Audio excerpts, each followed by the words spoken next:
दोस्तों ये कहानी शुरू होती है जुलाई साल 1954 में।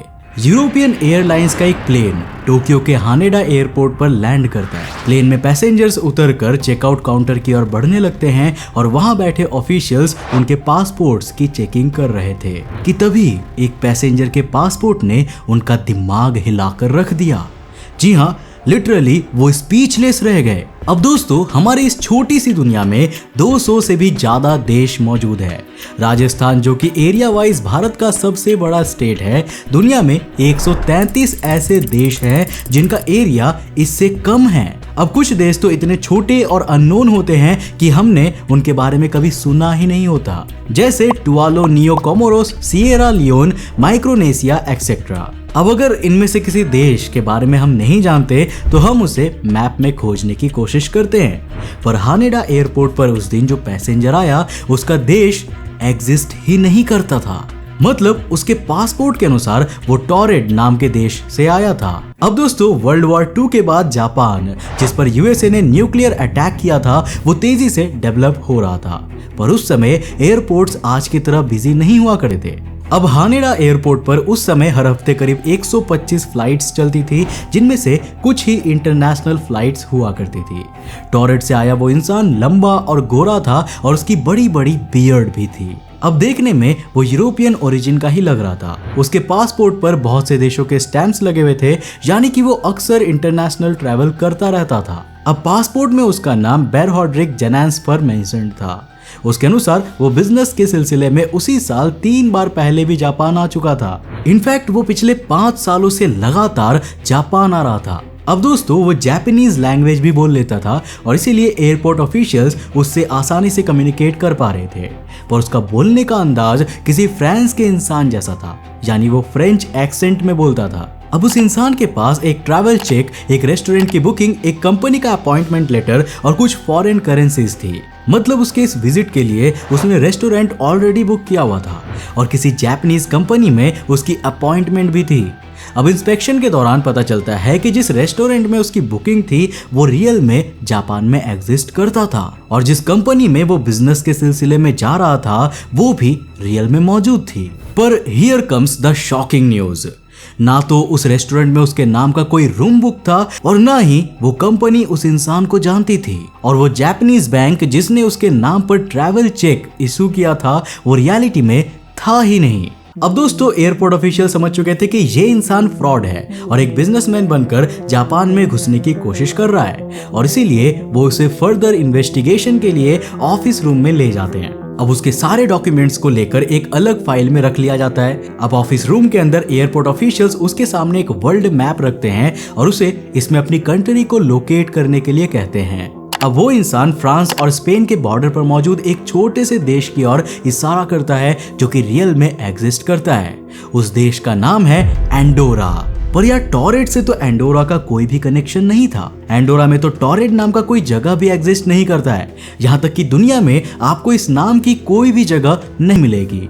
अब उस इंसान के अनुसार टॉरेड एक बहुत ही डेवलप्ड देश है जिसका इतिहास हजारों साल पुराना है, पर एंडोरा इतना भी पुराना नहीं है। अब इस पूरी कन्वर्सेशन के बीच ना सिर्फ एयरपोर्ट ऑफिशियल्स के दिमाग घूमे हुए थे, बल्कि हमारा मिस्टीरियस मैन भी काफी परेशान था। उसे लग रहा था कि शायद ये सभी मिलकर उसके साथ कोई प्रैंक कर रहे हैं। अब जब वो इंसान अपने आप को ऑथेंटिक प्रूफ नहीं कर पाता तो एयरपोर्ट ऑफिशियल्स उसे एक होटल रूम में बंद कर देते हैं और 2 सिक्योरिटी गार्ड्स को कमरे के बाहर तैनात कर दिया जाता है। अब इसके बाद उस इंसान के बारे में फर्दर इन्वेस्टिगेशन शुरू होती है और उस पर लगने वाले क्रिमिनल चार्जेस को तय किया जाता है।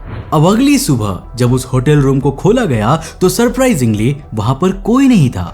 सारी विंडोज अंदर से बंद थी और वहां पर कोई सीक्रेट मैसेज भी नहीं था। गौर करने वाली बात यह है कि सिक्योरिटी गार्ड्स रात भर वहीं पर तैनात थे और उस इंसान को भागने का कोई भी रास्ता नहीं था, बट इसके बावजूद वो वहां से गायब हो चुका था। पर आखिर कहां?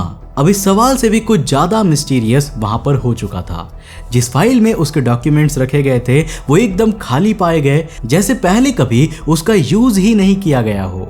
वो इंसान आखिर कहां से आया था और कहां गया, ये सवाल इस घटना के करीब 70 साल बीत जाने के बाद भी आज भी अनसुलझा है। मल्टीवर्स और टाइम ट्रैवल पर बिलीव करने वाले लोग मानते हैं कि वो इंसान किसी पैरेलल यूनिवर्स से आया था। अपनी डेली लाइफ में वो किसी दूसरी डायमेंशन में एंटर हो जाता है और इसके कारण वो हमारे यूनिवर्स में आ जाता है। अब उसके यूनिवर्स में टॉरेड सच में एक एंशिएंट कंट्री रही होगी और एंडोरा का तो उसने नाम भी कभी नहीं सुना होगा। अब रात के समय हो सकता है कि वो वापस दूसरी डायमेंशन में एंटर करता है और अपने यूनिवर्स में लौट जाता है, और बस यही कारण है कि ना तो हमें उसके देश के बारे में पता चला और ना ही हम उसे आज तक खोज पाए। अब दोस्तों, मल्टीवर्स और पैरेलल यूनिवर्स के बारे में मैंने आपके लिए काफी सारी वीडियोस ला चुका हूँ। साइंटिस्ट के ग्रुप का मानना है कि मल्टीवर्स जैसी चीज रियलिटी में एग्जिस्ट करती है और यहाँ पर हमारा ये यूनिवर्स ही एकमात्र यूनिवर्स नहीं है, बल्कि ऐसी इनफाइनाइट यूनिवर्सेस मिलकर मल्टीवर्स का फॉर्मेशन करते हैं और ये यूनिवर्सेस लगातार क्रिएट होते रहते हैं। अब दोस्तों, हमारी लाइफ में हम जब भी कोई डिसीजन लेते हैं तो उसका ऑपोजिट डिसीजन कोई दूसरे यूनिवर्स में लिया जाता है और इस तरह उस यूनिवर्स की रियलिटी हमसे अलग हो जाती है। अब एग्जाम्पल के लिए मान लीजिए कि मैंने आज से 5 साल पहले YouTube चैनल स्टार्ट ना करके कोई दुकान खोलने या बिजनेस करने का डिसीजन लिया होता, तो आज की मेरी रियलिटी कुछ और होती। ना तो YouTube पर अंतरिक्ष टीवी जैसा कोई चैनल होता और ना तो आप लोग मेरे सब्सक्राइबर्स होते, और शायद कुछ तो अभी भी नहीं है, इतना सुनने के बाद भी सब्सक्राइब नहीं करते। खैर, आप ये वीडियो भी नहीं देख पाते क्योंकि इस वीडियो जैसा कुछ एग्जिस्ट ही नहीं करता। अब मल्टीवर्स की थियोरी के अनुसार किसी दूसरे यूनिवर्स में मैं यानी कि कौशिक जरूर एग्जिस्ट करता होगा और वो यूट्यूबर नहीं बल्कि कोई शॉपकीपर या बिजनेसमैन होगा। तो सवाल है कि क्या वो इंसान सच में किसी पैरेलल यूनिवर्स से आया था? वेल दोस्तों, आज तक हजारों लोग किसी पैरेलल यूनिवर्स में जाने, टाइम ट्रैवल करने या पैरेलल यूनिवर्स से आने का दावा कर चुका है, पर फिलहाल तक वैज्ञानिक इसका कोई भी प्रैक्टिकल प्रूफ सामने नहीं रख सके हैं।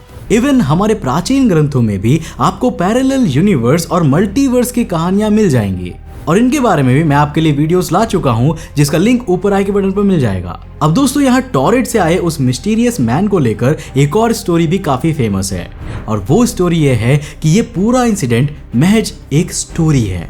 जी हाँ, जब भी आप इस पूरी स्टोरी को सुनते हो तो ये काफी हद तक फिक्शनल साउंड करती है। साल 1960 में कनाडा के एक न्यूज़पेपर द प्रोविंस में जॉन एलन कुचर जैगुरस नाम के एक इंसान की स्टोरी पब्लिश हुई थी। ये इंसान भी जापानीज एयरपोर्ट पर पकड़ा गया था और उसकी स्टोरी हमारी ओरिजिनल स्टोरी से काफी ज्यादा मेल खाती है। ये इथोपियन ओरिजिन का था और उस समय के Egyptian dictator Gamal Abdel Nasser का इंटेलिजेंस एजेंट था। इसके पास एक पासपोर्ट मिला था जिस पर कंट्री के नाम पर टेमेन रासेट लिखा था। ये दरअसल अल्जीरिया का एक प्रोविंस है और यहाँ टॉरेग नाम के ट्राइबल पीपल रहते हैं। अब थोड़ा सा ध्यान दीजिए, टॉरेग और टॉरेड काफी सिमिलर वर्ड साउंड करते हैं ना। ये इंसान अरब लीजन नाम के एक पुलिस फोर्स के लिए हथियार खरीदने के उद्देश्य से जापान में घुसने की कोशिश कर रहा था, पर यह ऐसा नहीं कर सका था और बाद में इसे साइकाइट्रिक हॉस्पिटल भेज दिया गया। अब क्या पासपोर्ट सिक्योरिटी चेक के लिए सही है? ब्रिटेन के हाउस ऑफ कॉमन्स यानी कि लोकसभा में जब इस बारे में डिबेट हो रही थी तब वहां पर भी इस वाली स्टोरी को मेंशन किया गया था। इवन जापान के कुछ लोकल न्यूज़पेपर्स ने भी इस इंसिडेंट को कवर किया था। अब एक और स्टोरी में बताया गया है कि पुलिस इन्वेस्टिगेशन में जैगरुस ने खुद को एक यूएस अंडर कवर एजेंट बताया था। उसके अनुसार उसने वर्ल्ड वॉर 2 के समय पर रॉयल एयर फोर्स में भी अपनी सर्विसेज दी थी और जापान से पहले वो उसी पासपोर्ट के साथ कई देशों में एंटर हो चुका था। नाउ जैगरुस को करीब 1 साल की जेल के बाद छोड़ दिया गया था और उसके बाद उसका क्या हुआ ये कोई नहीं जानता। अब यहाँ पर कुछ लोगों का मानना है कि mysterious man from Taured John Allen Kuchar Zegrus की स्टोरी का ही एक फिक्शनल वर्जन है। पर दोस्तों, सवाल ये है कि क्या दुनिया भर में सुनी जाने वाली पैरेलल यूनिवर्स और टाइम ट्रैवल जैसी सारी घटनाएं महज एक फिक्शनल स्टोरी होती है, या फिर ऐसा बहुत कुछ है जो हम इंसानों की सोच से बाहर है? स्ट्रिंग थियरी के अनुसार स्पेस में 3 से ज्यादा डायमेंशंस होती है, पर हम इंसान आज तक सिर्फ 3 डायमेंशन के ही नॉलेज रखते हैं और इसी डायमेंशन में हम मूव कर सकते हैं। अब दोस्तों, टॉरेड से आए उस इंसान की कहानी में कितना सच है, ये सवाल तो हमेशा के लिए अनसॉल्व्ड और अनएक्सप्लेन्ड ही रहने वाला है। पर होपफुली आने वाले समय में हम इंसान पैरेलल यूनिवर्स की मिस्ट्री को जरूर सॉल्व कर लेंगे और क्या पता एक दिन हम अलग अलग पैरेलल यूनिवर्सेस के बीच ट्रैवल करना भी सीख ले। अब दोस्तों, यहाँ पर मेरे माइंड में एक थॉट है।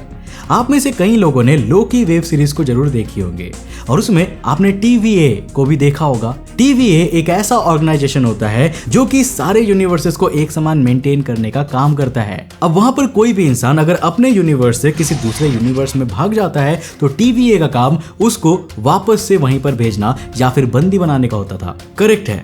अब सोचो कि क्या हो अगर ऐसा ही कुछ रियल लाइफ में भी एग्जिस्ट करता हो। इसी कारण से ये भी हो सकता है कि जो मिस्ट्री मैन फ्रॉम टॉरेड है उसके डॉक्यूमेंट्स भी हमें नहीं मिले, क्योंकि हो सकता है कि कोई ऐसी ऑर्गेनाइजेशन है जो कि इन सभी पैरेलल यूनिवर्सेस को सेपरेट बनाए रखने का जिम्मा लिए हुए है। अब हो सकता है कि वो लोग ही जितने भी टाइम ट्रैवलर और पैरेलल यूनिवर्सेस की स्टोरी है उनको आधा अधूरा बीच में ही छोड़ देते होंगे और लोगों के मन में ये क्वेश्चन खड़े कर देते होंगे कि वो चीज असल में फेक थी।